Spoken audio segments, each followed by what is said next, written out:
I'm gonna have fun on a trip with the gals using your card. Out of the blue, I got a call from Brian.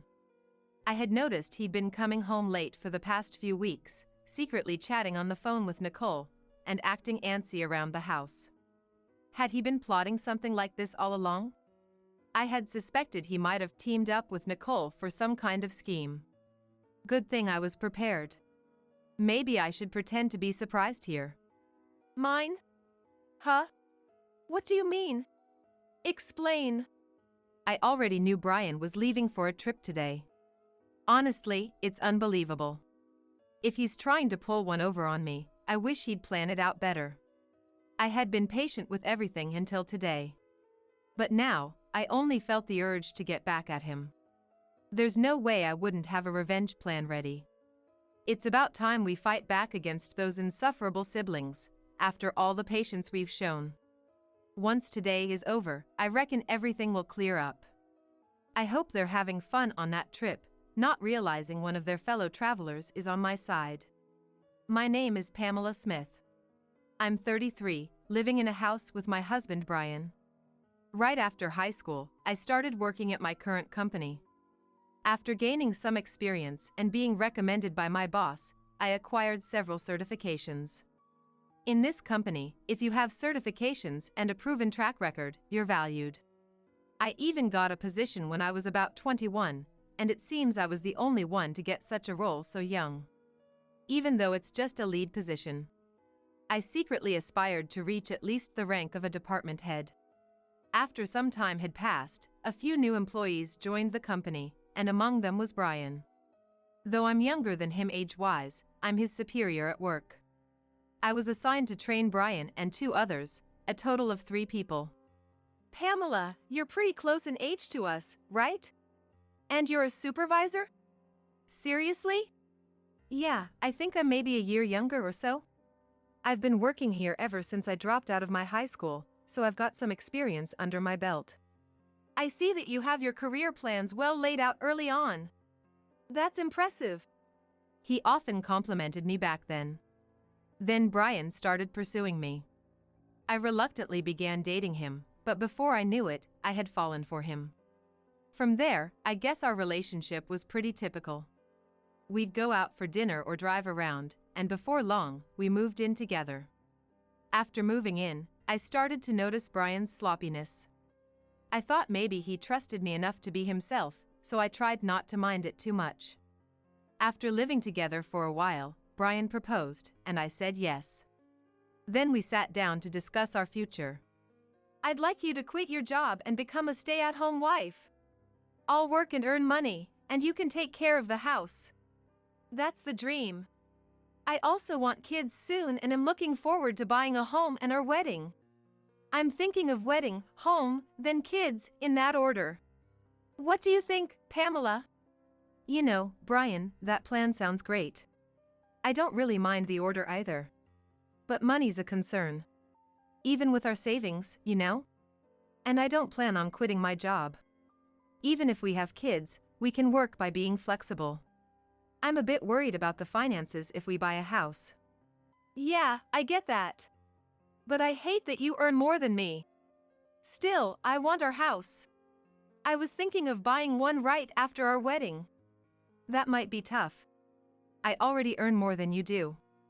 So, how about we manage the wedding and the house for now, and think about kids later? We can decide what to do about my job then. All right. Let's do that. Honestly, I didn't want to quit my job, but I felt like suggesting this, otherwise Brian might be demanding forever. Before our wedding, we had an engagement party with both families. Brian's sister, Nicole, was away on a trip, so I met her for the first time at the wedding. She entered the bride and groom's waiting room without knocking, looked me up and down, snickered, and said, "So, this is who Brian chose? A bit plain compared to his past choices, huh? Oh, I'm Nicole. Your sister-in-law. I'm the type who doesn't hold back with family, so heads up." I'm Pamela. Nice to meet you. Nicole flapped her hand in a wave and left the room. I was left stunned by her upfront attitude. Yes, it turns out this sister-in-law is quite the character. I later greeted my sister-in-law's husband and thought he seemed like a decent guy. The ceremony went off without a hitch, and after touring our new home, Brian and I bought the house we both liked. I thought things were gonna get busy, so I put more energy into my work. On a seemingly ordinary day off, the doorbell suddenly rang. Since I was occupied, I had Brian answer it. He came back chatting and laughing, and it turned out my sister-in-law had dropped by. "Pamela, hey there. Brian's doing pretty well, huh? Owning such a big house. Good for him. After all, he's my little brother. Right? I've been working hard. Make yourself at home. Pamela, don't we have some snacks or something? My sister's here, so hurry up." I felt something was off with Brian's behavior. He started acting all high and mighty because his sister was here. And he probably told her he bought the house himself. I contributed to the down payment and am paying the mortgage, but Brian really wanted his name on the title, so I gave in. Since we were living together, I thought it didn't matter whose name was on it. But the way he explained it to his sister kind of irked me. But I decided to hold my tongue and not make a scene. "Here's some snacks. Brian works really hard, you know." "Why does Pamela sound so bossy?" "She's not the boss or anything." "Well, I am Brian's supervisor at work." "Oh, that's right. Did I not mention that? When I started the job, Pamela was already a manager. Since she started working right after dropping out of high school, it couldn't be helped. If it were me, I'd surpass her in no time." "Wait, you dropped out of high school? You look so serious, and yet you're less accomplished than me." "Is there a problem just because I dropped out of high school?" "No, not really. But Pamela, since you didn't graduate from high school and I'm your sister-in-law, I can ask you for anything, right?" "That's true. Pamela, whatever my sister says is the final word. If you refuse, I'll kick you out of the house." I struggled to understand what this sibling pair was talking about. What's the point if she can ask me for anything because I do not have a high school diploma and she's my sister-in-law? And if I don't listen, I'll be kicked out of the house? What kind of nonsense is this? Is this a joke? I gave a polite smile and quickly escaped to the kitchen. I could hear Brian's voice from the kitchen, and from what I gathered, they seemed serious about their earlier conversation. After their conversation, my sister-in-law came into the kitchen. "Pamela. Hey, I've got a favor to ask." "What's up?" "I kinda need to borrow a little money, like $5,000. Please." "How is that a little money?" "That's a lot." "What do you need it for anyway?" "Come on, it's just $5,000? You're a supervisor, right? You must have a good salary." "Oh, right. I need it to cover the remaining renovation costs." "Didn't you just brag about your new condo the other day?" "Huh? Did I? Anyway, just hand it over. Brian told me he'd lend it to me and said I should ask you." "What? Why would he decide that without asking me?" "Listen, Pamela. Either give me the money, or I'll call the boss right now and tell him you want to quit. Which one do you prefer?" All right. "Nicole, I'll lend you the money. But on one condition. We need to draw up a promissory note." "What? Even though we're family?" "I want it in writing. So, when you come to get the money, make sure to bring your ID with a picture, okay?" Ugh. Such a hassle. "But fine, if you're gonna give me the money. I'll be over tomorrow night." And so, I decided to lend my sister-in-law the money. I had this gut feeling that getting her to sign a promissory note was essential. Even though Nicole grumbled, she did bring everything I asked for the next day. But seriously, I never knew how much Brian was spoiled by his sister until we got married. It's just ridiculous. I bet no matter what I said, it wouldn't have made a difference. Later on, I found out Nicole used the money to buy designer stuff. And once I lent her money, she kept asking for more, without any hesitation. Of course, I made her sign a note every single time. In a month, she had borrowed about $12,000 from me. Just when I thought this was becoming too much, I got called into the boss's office. Turns out, they wanted to promote me from a supervisor to a manager. I was over the moon. I couldn't wait to get home and share the good news with Brian, who had taken the day off. I'm home. Brian, guess what? Welcome back. Pamela, you seem really excited. What happened? Today my boss called me in and guess what? He asked me if I wanted to be the department manager. My goal has always been to become the head manager, so I'm super excited that I'm getting closer to it. Huh? Wait, what? Pamela, you're getting promoted? I don't get it. Did you accept the offer? Well, yeah. I've told you about my goal before, right? Hold on, you should have asked for my permission before making such a decision. What were you thinking? Plus, I've told you I wanted you to be a stay-at-home wife, haven't I? How come you're getting promoted and I'm still stuck at the same position? Doesn't that seem odd? That's not my fault. I've told you I don't want to quit my job. Why you can't get promoted is beyond me. Shortly after, Brian made a call, and I assumed it was to his older sister. Sure enough, a few minutes later, his sister arrived. Hey! I heard you stole Brian's promotion opportunity. What's the big idea? No, I didn't steal anything. At our company, promotions are based on performance. So you're saying Brian's incompetent at his job? How dare you look down on him as his wife? This is ridiculous. Let's go grab some barbecue on her dime. They rummaged through my purse and took my bank card. I tried to resist, but they were 2 against 1 and I ended up being restrained. The 2 of them left, laughing. Tears welled up in my eyes. I shouldn't have married such a man. It's too late for regrets. I need to find a good divorce lawyer. That night, Brian didn't come home. The next day, when I went to work, Brian had already arrived and came up to me with a smug look, saying, "Yesterday was a blast. Eating on someone else's dime is the best. Thanks for the treat." When he handed me the receipt, I saw he'd been to an upscale barbecue restaurant and the bill was $1,200. There were also receipts from luxurious bars that totaled an unbelievable $6,000.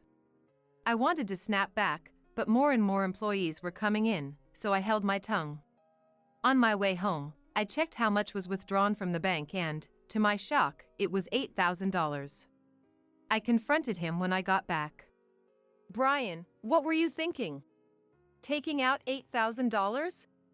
Fancy barbecue and luxurious bars? It's my money, and it's what I had saved from my single days. I just got home and you're nagging me around. Money from your single days? Don't know, don't care. Can't do anything about it now since I've already spent it." He said that and ran into the bathroom. That's it, I'm definitely gonna divorce him. I went to see a lawyer over the weekend. Several weeks have passed since then. The preparations for the divorce are progressing steadily. Ever since that incident, Brian has been coming home late, and he leaves the house in a hurry on his days off. I was getting suspicious and thought about hiring a private investigator when I got a call from Kevin, my sister-in-law Nicole's husband. "Hello. Is this Pamela's number?" "Yes, Kevin. It's rare to hear from you." "Yeah, it's been a while. Anyway, is my wife there?" "Nicole? No, she's not here." "I see. She's been coming home late and leaving without telling me on weekends. She said she was at Brian's place when I asked her yesterday." "Oh, I see. Brian's been acting the same way. Maybe they're both going somewhere together. It's none of my business anymore, so I don't really care. Oh, and Kevin, I had something to tell you as well. Can you hear me out?" "None of your business anymore? What do you mean?" "All right, go ahead." I told him everything that happened. About the money I lent to my sister-in-law and everything else. Upon hearing this, Kevin sighed and said, "Is that so? I'm sorry about my wife. To be honest, I've been at my breaking point and considered getting a divorce, but I just couldn't take action. Why don't you use the evidence I've gathered, Kevin? You should divorce too. It's not fair for you to be in this situation. Let's give those siblings, who are so selfish and spend money recklessly, a taste of their own medicine. Yeah, let's work together on this. Oh, by the way, I think Nicole and the others might be planning a trip. He mentioned that she had urged him to take a long vacation and that there were travel brochures on Pamela's vanity. Curious, I decided to look inside the shelf that Brian had always told me not to touch. Sure enough, I found travel brochures and club cards. That's when it clicked for me. Kevin, I think they might really be planning a trip. I found some brochures. I've got an idea. As I explained the plan, Kevin laughed and agreed to go along with it. We decided to coordinate further via text and ended the call. I also sent him some potential evidence that could be beneficial for the divorce and meticulously planned our next steps. 2 weeks later, early one morning, Brian left the house. I knew about it since Kevin had informed me the day before. A few hours later, Brian called. I'm gonna have a blast on your card with my sis and friends. He had been coming home late and sneakily making calls with Nicole. I had sensed something was off. I suspected they were up to something. Good thing I had prepared. Maybe I should act surprised. Mine? What? What do you mean? Explain. Seriously? You didn't notice? We planned this trip ages ago. Kevin was just our backup plan in case something happened. We felt you've been getting too arrogant lately and talked about teaching you a lesson. Got it now? You can't stand up to us anymore. I don't have to tolerate this any longer. I've been patient for so long, a little payback isn't too much to ask for. I don't feel anything anymore. Not even a shred of emotion. Brian, what did you say earlier? I told you. About your debit card, right? Huh? I have my card in my wallet though? What? What are you talking about? Because here it is. Wait, what the heck is this? You just noticed? Slow on the uptake, huh? Didn't you take my old gym membership card from the fitness club I used to go to? It's the same color and same stiffness. Oh my God. It does say fitness club. But I swear, when I checked it, it was definitely a debit card. You sure you didn't just mix them up? Hey! I heard everything because you're on speaker. What's going on? Brian brought a fitness membership card? I'm sure I saw my debit card. Ugh. So it was a scheme by Nicole and Brian, huh? I'm so disappointed. Actually, last night, I switched the debit card with the membership card. Seems like you didn't check this morning and just went with it. What? Dude, what the heck are you playing at? No, I should be the one asking that. Brian, tough break, huh? Don't get too cocky just because you're my stepsister, got it? You'll remember this when we get back. I've got gifts waiting for both of you when you come back. You trying to bribe us? I won't accept anything but cash. Well, we'll see about that. Look forward to it. That's beside the point. What should we do now? Oh, Pamela, can you send me some money? I hung up the phone. I didn't need to hear any more. Then I got a message from Brian saying, You better send it, okay? Or, worst case scenario, we still have Kevin here, you know. I simply replied with, Is that so? And went back to sleep. I was woken up by the ring of my phone in the afternoon. Looking at the screen, there were an incredible number of missed calls and messages. First, I called my brother-in-law and then answered Brian's call. Hey, finally! Send the money ASAP. Please! It's so cold I think I'm gonna freeze. The reason they're cold is because they're in Alaska. Considering it's February, you can imagine it must be freezing. If Brian and his group are saying they're cold, seems like my plan worked. Really? You said Kevin would help, right? Or is he not there? What? Do you know something? Anyway, it's freezing, and Kevin's not here. Should I clue you in? Since you and Nicole teamed up, Kevin and I did too. Simple, right? Now do you get why I entertained you guys for so long on that first call? To buy time. And Kevin? He hopped on another plane and is coming back here. I hung up once I got word he boarded the plane. Got it? What's your deal with my husband, huh? Don't tell me. You're wrong. We teamed up to get back at you. Now, find your own way back. See you. And with that, I hung up. Kevin should be arriving here soon. I decided to call in my lawyer. We had our final meeting regarding the divorce before Brian and the others would return. Why did I gather everyone here? I was sure Brian and the group would confront me. A few hours later, as soon as Brian and his group returned, they started yelling. Pamela! Hey, what the hell? What were you thinking? Be prepared to move out, okay? Kevin's with you, isn't he? Why did you even come back first? Unbelievable. You okay with me leaving you? Apologize. Shut it! Sit down! Usually calm, Kevin's shouting stunned Brian and his companion, making them sit down right away. The lawyer promptly handed out his business cards to both of them. Both looked dumbfounded as they stared at the cards. Well, here's a gift from us. Kevin and I handed them a stack of papers. As they read through them, their faces turned pale. Wait a minute, this mentions property division. You're not saying it's about divorce, are you? It's written on mine too. It's a divorce. What did I do? Divorce has gotta be a joke, right? Yeah, right. Kevin? Let's head home. I'll go first. I've been recording your daily outbursts after some time. Even the call you made from your vacation, Brian. You don't even know what you did? I can't continue like this with you. Hold on, are you sure? I said it, didn't I? I'm demanding half of the down payment from when we bought the house, the rest of the mortgage, and the repayment of the savings you spent from when I was single. Nicole, you spent the money you borrowed from me, and also withdrew from my savings with Brian, right? You're gonna repay that. No wait, Brian, didn't you buy this house? And I never borrowed or used any of it. That's a false accusation. Nicole, please go through everything.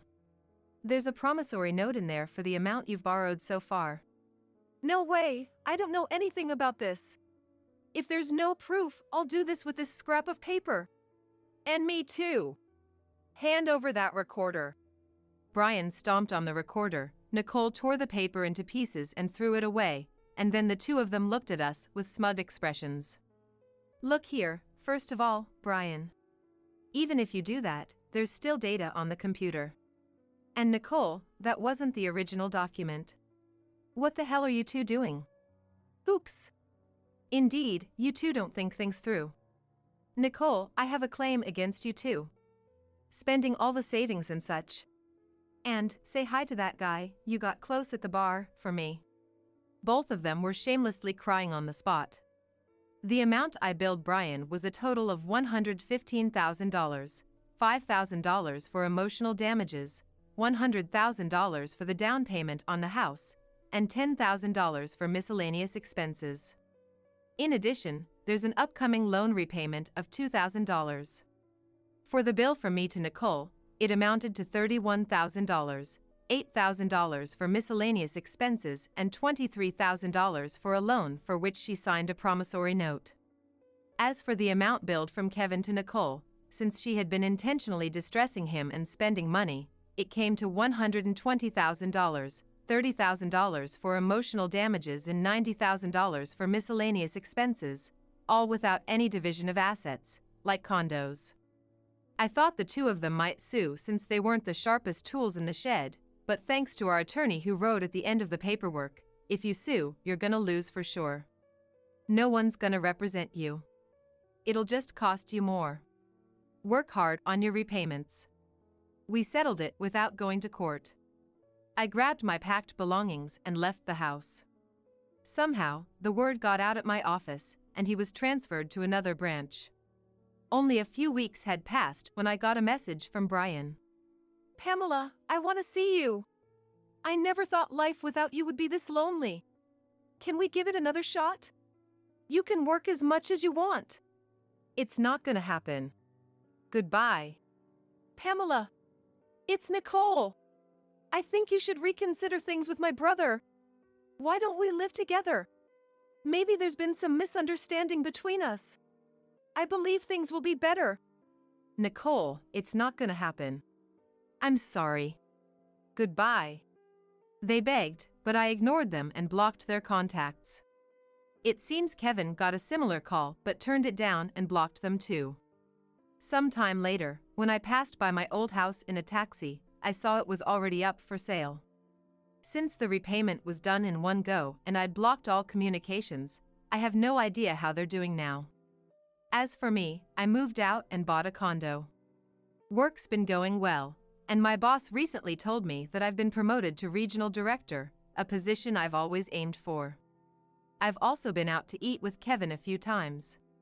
He's a bit older, but we click, and our conversations flow easily. Things feel just right now between us, and we think alike. Life's been good since the divorce. I'm glad I got divorced. What happened between me and Kevin after that is a story for another time.